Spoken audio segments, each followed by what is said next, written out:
Hey everyone! In this tutorial, we will learn how to render WebGL-based websites to PDF using IronPDF library in a .NET application. So first, ensure that you have installed the IronPDF NuGet package in your project. It is a simple step and can be done via the NuGet package manager. We will start by importing the IronPDF namespace in your program.cs file.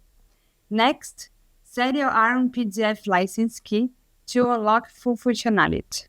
To handle the complex rendering of WebGL sites, we enable installation.simple process to true and hardware GPU acceleration by setting installation.chrome GPU mode to hardware.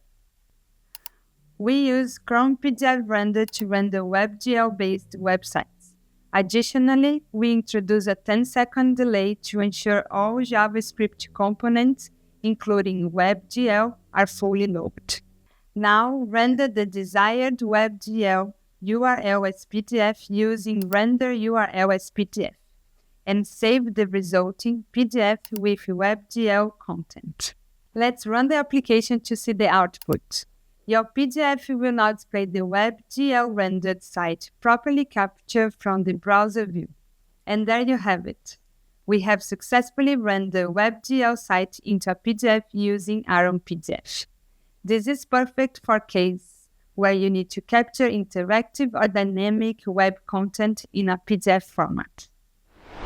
We hope you found this tutorial helpful, and don't forget to subscribe for more useful tutorials from Iron Software. And to get started with IronPDF, please sign up for a trial on the site and continue to download and install the package and experience the power of our software firsthand.